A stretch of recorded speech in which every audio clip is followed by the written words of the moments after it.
ನನ್ನ ಕಡೆಯಿಂದ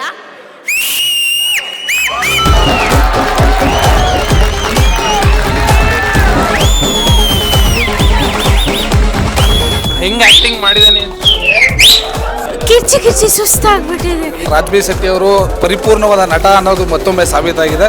versatile actor ಅಂತಂದೇಳಿ ಮತ್ತೆ ಪ್ರೂವ್ ಮಾಡಿದ್ದಾರೆ. ಬಹಳ ದಿನಗಳ ನಂತರ ಈ ತರದೊಂದು ಥ್ರಿಲ್ಲರ್ ಕೊಟ್ಟಿದ್ದು ತುಂಬಾ ಖುಷಿ ಆಯ್ತು. 2026 ಬ್ಲಾಕ್ ಬಸ್ಟರ್ ಮೂವಿ ಸರ್. ಮೈಯೆಲ್ಲ ರೋಮಾಂಚನ ಆಗೋಯ್ತು ಸರ್ ಒಂದಕ್ಕಿಂತ ಒಂದು ಚೆನ್ನಾಗಿದೆ ಸರ್ ಫಿಲಂ. ಒಂದೊಂದು ಸೀನಲ್ಲೂ ತುಂಬಾ ಕ್ಯೂರಿಯಾಸಿಟಿ ಮೂಡಿಸೋ ಅಂತ ಮೂವಿ. ನಾವ್ ಇಂಥವ್ರು ಅಂತ ನಾವು ಅಸ್ಯೂಮ್ ಮಾಡ್ಕೊಂಡ್ರೆ ಅದಾಗಿರಲ್ಲ. ಟ್ವಿಸ್ಟ್ ಮೇಲೆ ಟ್ವಿಸ್ಟ್.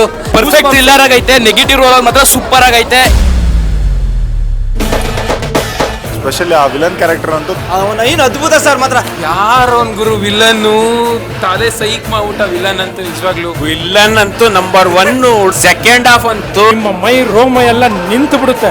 ಇದನ್ನ ಥಿಯೇಟರ್ ಅಲ್ಲಿ ಎಕ್ಸ್ಪೀರಿಯನ್ಸ್ ಮಾಡ್ಲೇಬೇಕಾದಂತ ಸಿನಿಮಾ. ಬಟ್ ನೋಡಿದ್ಮೇಲೆ 100% ಪೈಸಾ ವಸೂಲ್ ಮೂವಿ. ಎಲ್ಲಾರನು ಸೈಲೆಂಟ್ ಆಗಿ ಕೂರ್ಸೋ ಫಿಲಮ್ ಮತ್ತೆ ಬಂದಿದೆ. ಥಿಯೇಟರ್ ಅಲ್ಲೇ ಬಂದ ಮೂವಿ ಇದು. ಕನ್ನಡ ಆಡಿಯನ್ಸ್ಗಳು ಈ ತರದ ಮೂವಿನ ಎಕ್ಸ್ಪೀರಿಯನ್ಸ್ ಮಾಡಬೇಕು ಥಿಯೇಟರ್ ಅಲ್ಲೇ.